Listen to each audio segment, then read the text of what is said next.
Un panel solar está formado por un conjunto de células solares. En este vídeo te voy a explicar cómo funcionan esas células solares. Dentro intro.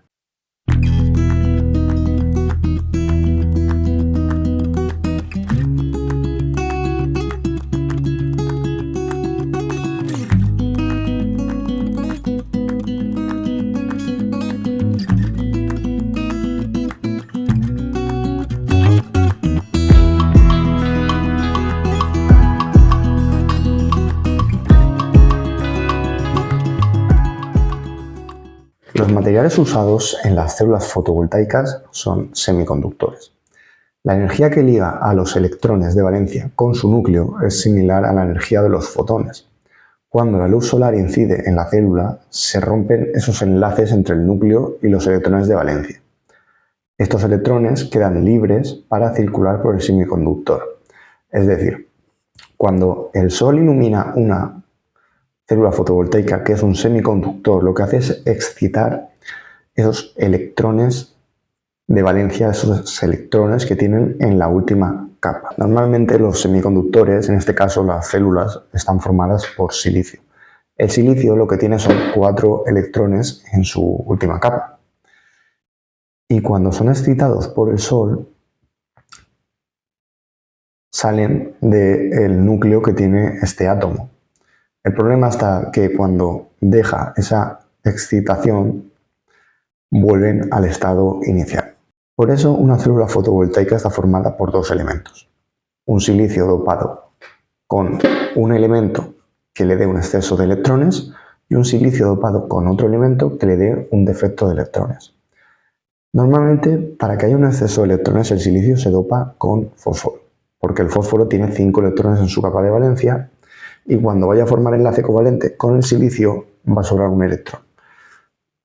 Por otro lado, el silicio con falta de electrones, es decir, con un hueco, se denomina silicio dopado con boro, porque el boro tiene 3 electrones y va a faltar un electrón para formar ese enlace covalente.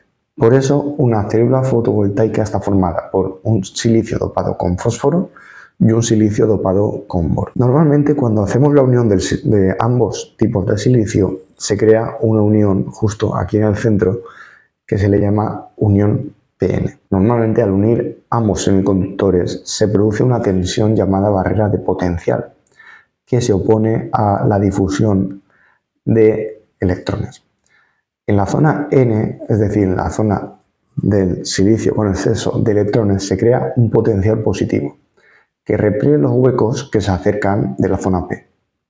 Por otro lado, el potencial negativo de la zona P repele los electrones de la zona N. Al perder cierta cantidad de portadores mayoritarios que se han recombinado, la barrera de potencial impide la difusión y por ello el equilibrio de ambas concentraciones. La barrera de potencial, cuando es silicio, es del orden de 0,6 voltios. Por lo tanto, cuando tenemos la célula solar e incide un rayo de luz, se genera una diferencia de potencial desde la zona P a la zona N. ¿Qué pasa? Si conectamos una resistencia, vamos a observar que va a circular una corriente desde la zona positiva a la zona negativa. Es decir, es una corriente en continua que podemos aprovechar para generar electricidad. Al conectar la célula a una carga y esta está iluminada, se produce una diferencia de potencial en ambos extremos y circula una corriente por ella. Esto es lo que se llama el efecto fotoeléctrico. Si pasamos ahora a hablar de los tipos de células fotovoltaicas, las que mayor rendimiento tienen son las células monocristalinas. En laboratorio normalmente tienen un rendimiento del 25 al 35% y un rendimiento real que baja un poco más, del 18 al 25%. Luego las células policristalinas tienen un rendimiento entre el 20 y el 25%. En laboratorio y en la realidad ese rendimiento baja a 16-22%.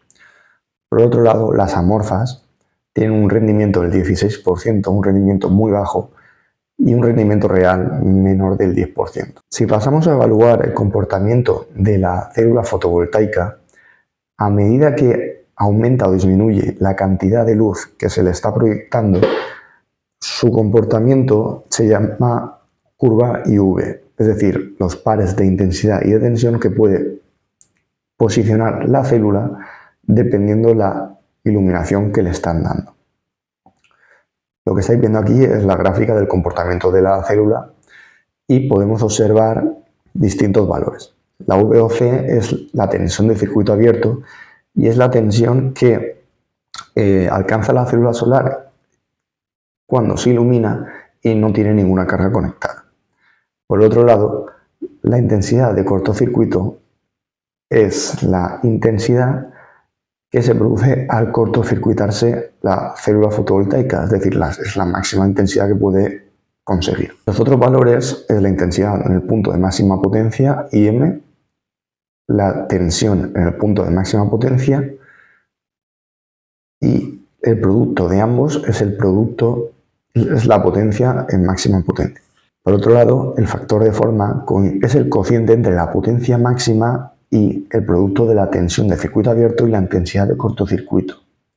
Este valor normalmente es cercano a 0,708. También tenemos la eficiencia, que es el cociente entre la máxima potencia eléctrica y la irradianza incidente.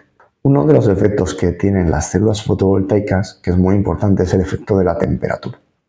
A medida que aumenta la temperatura, la tensión del circuito abierto se hace más pequeña. Y a medida que la temperatura es más baja, esa tensión del circuito abierto aumenta.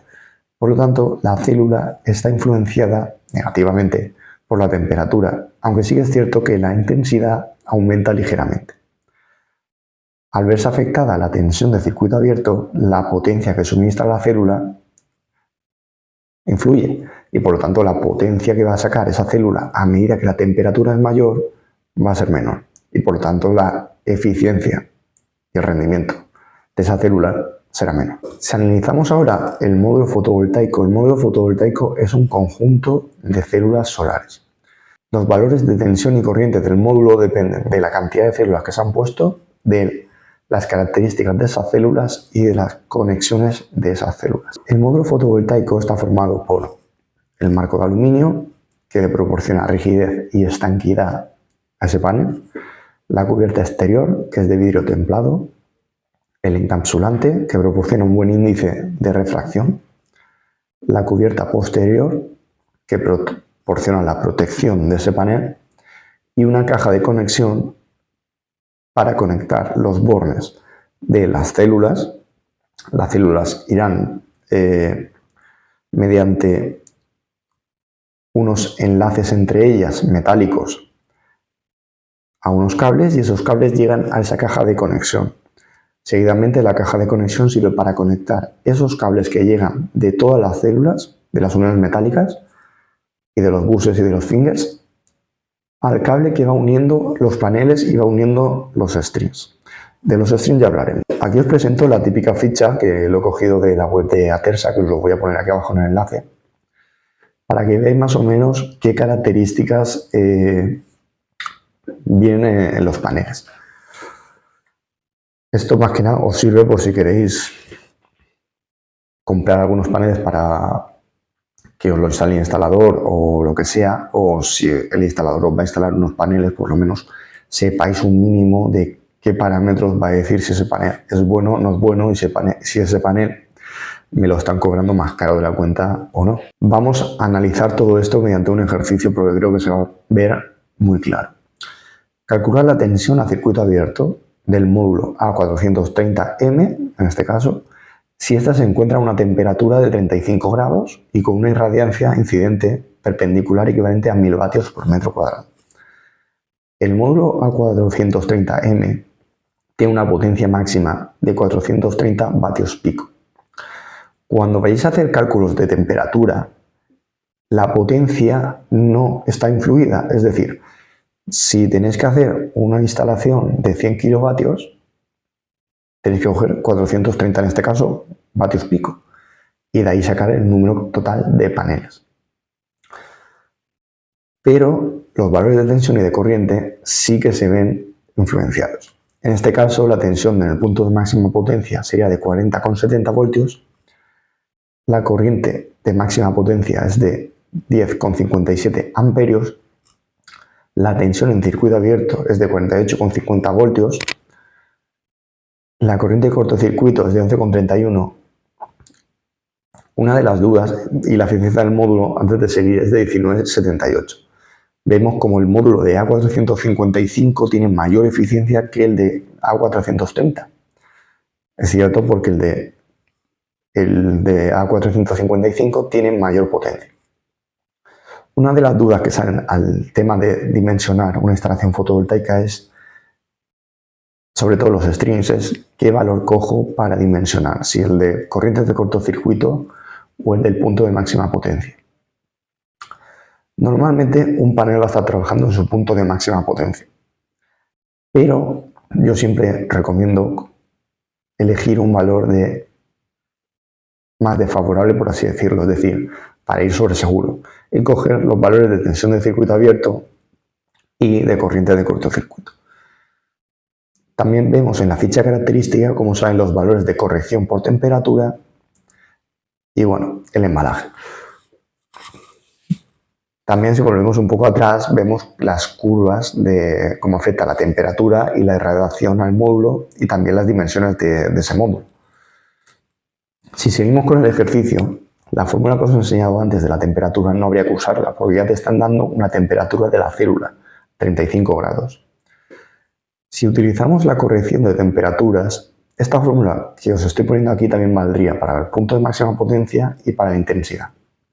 En este caso, si fuera la intensidad, se cambiaría la tensión de circuito abierto por la intensidad de cortocircuito. En este caso, como pedía la tensión de circuito abierto, sería 48,50 voltios menos la corrección por temperatura, porque es negativa. O sea, si normalmente el valor es tan negativo porque ya hemos visto antes que la temperatura influye de forma negativa. Ese valor de coeficiente se multiplicaría por la tensión de circuito abierto y a su vez se multiplicaría por la diferencia entre la temperatura de la célula, 35 grados, y la temperatura ambiente, que serían, en este caso, 25 grados. 25 viene por fórmula.